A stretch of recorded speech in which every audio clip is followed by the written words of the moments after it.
faço meus os cumprimentos que o meu colega acabou de apresentar, mas não quero deixar de agradecer especificamente o apoio que temos recebido de tantas instituições, muitas delas aqui presentes, personalidades que nos têm permitido pôr de pé este trabalho e permitir que esta parte do nosso passado possa pertencer ao passado do nosso presente. Nós, na nossa cultura, padecemos muito de obras da existência ou da não existência temporária de obras fundamentais que não puderam, no tempo em que foram produzidas, contribuir para a elevação cultural do meio e da época em que se inseriram. O professor José Eduardo Franco já sublinhou aqui a complexidade labiríntica e o peso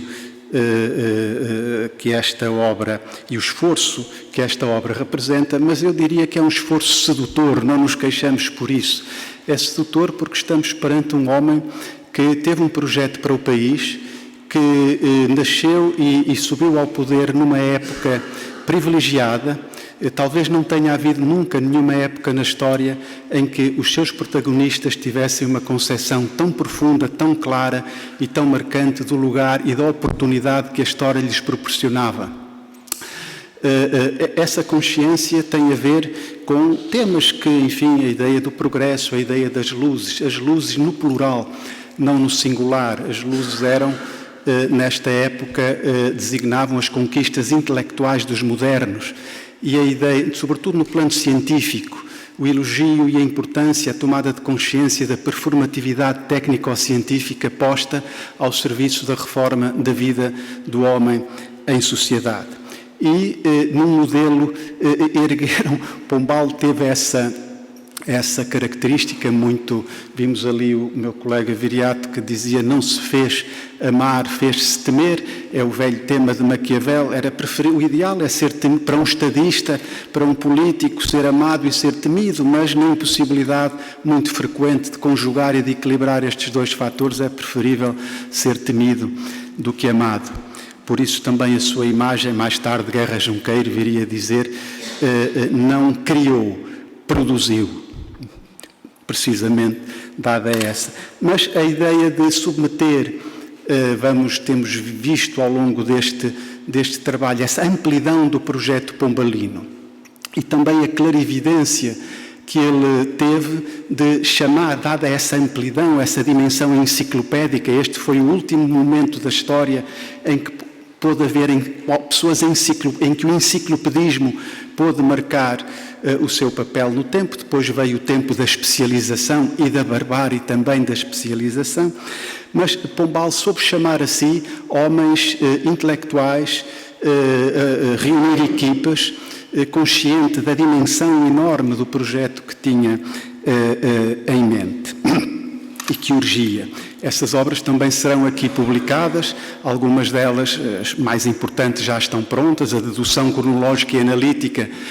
são 3 volumes, é a Bíblia Política do Pombalismo, a Bíblia Política do Estado Absoluto, e Pombal, como político, preocupou-se muito em fundamentar a natureza, a origem, a natureza e a finalidade do poder que exercia. Essa origem tinha a ver, como em muitos estadistas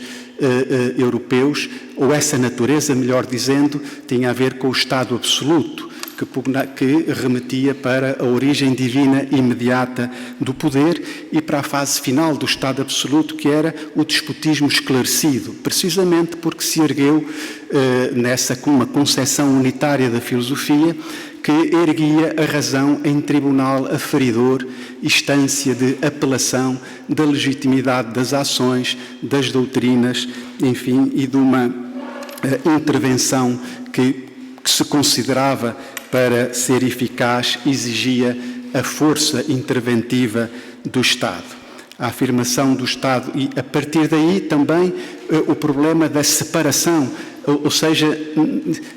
a delimitação da ação do Estado e da Igreja, outra das instituições que secularmente tinha na nossa história o peso que é conhecido. Um amigo de Pombal, precisamente aquele que o recomendou ao futuro rei de Portugal, Dom José, Dom Luís da Cunha, chamava a atenção no seu testamento político, ele era um diplomata, embaixador, que 1/3 do território nacional estava sob a propriedade da Igreja, ou seja, estava extraído à performatividade económica, aos impostos, à criação da riqueza. E esse foi outro dos esforços que ao longo desta obra nós vamos notando sempre, que é laicizar a sociedade, espiritualizar a ação da Igreja. Pombal não era um homem irreligioso, a expulsão dos jesuítas não tem a ver com irreligiosidade. Laicizar aqui quer dizer separar. Como ele gostava de dizer, o poder do Estado é todo temporal, o poder da Igreja é todo espiritual. E esse foi também um dos grandes projetos que, transformando a Inquisição num tribunal régio, acabando com a extinção entre cristãos novos e cristãos velhos, enfim, impedindo a Igreja de se imiscuir na censura, porque como o Estado era absoluto, havia uma censura férrea dos livros, mas impedindo a Igreja de interferir na censura de obras que escapassem à matéria do dogma, deixando para o Estado essa função. Outro dos aspectos também que vamos publicar e estamos a trabalhar afincadamente é uma das reformas pombalinas que ficou para o nosso tempo, entre outras, é que a educação é uma questão do Estado. Chamar ao Estado o problema da educação. Ainda não foi o tempo do princípio da universalidade do direito à educação, teremos que esperar mais algumas décadas, mas nesta laicização da sociedade e neste afastamento da Igreja para os domínios estritamente espirituais, a expulsão dos jesuítas passa exatamente pela a criação das aulas régias, em 1758, 59, se a memória não me falha,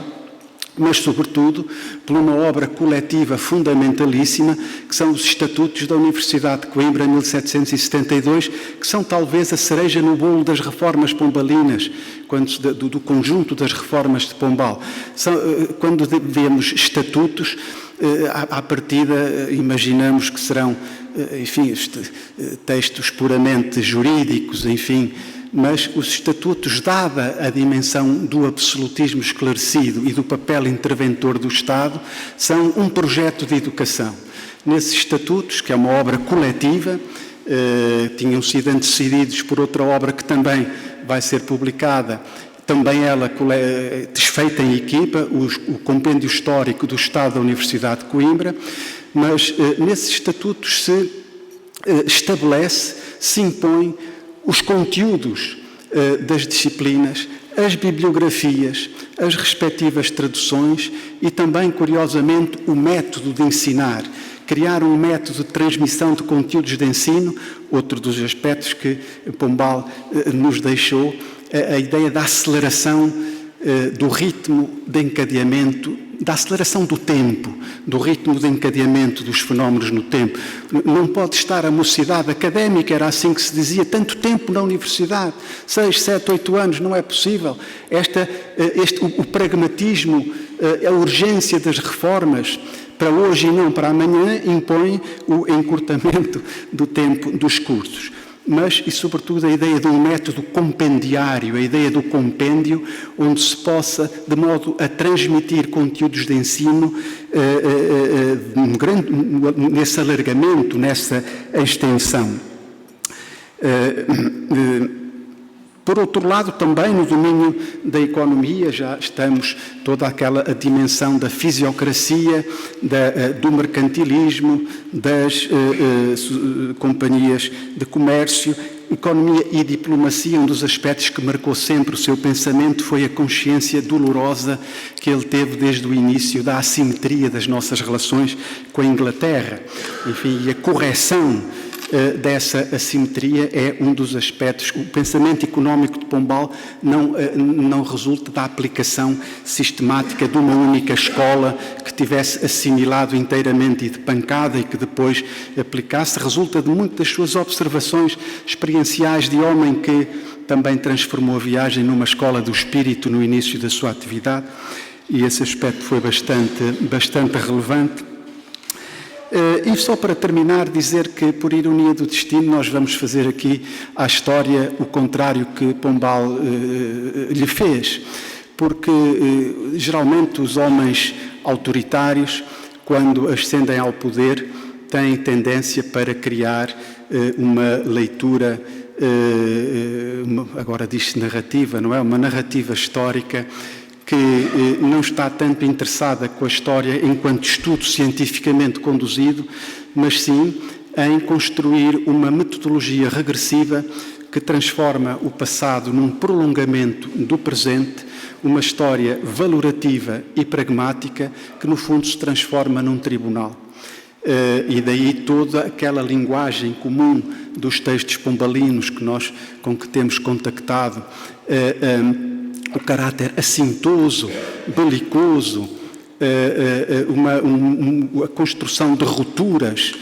de causalidades diabólicas, a identificação de inimigos, não é? A necessidade de se articular com determinadas épocas de luz para condenar determinadas épocas que se consideram de trevas, e toda uma polaridade antitética que impede, de facto, a compreensão, ou pelo menos a serenidade ou o distanciamento necessário para as tarefas críticas. Pois é isso que estamos aqui nós a erguer com o vosso apoio, e seguramente chegaremos a bom termo. Muito obrigado.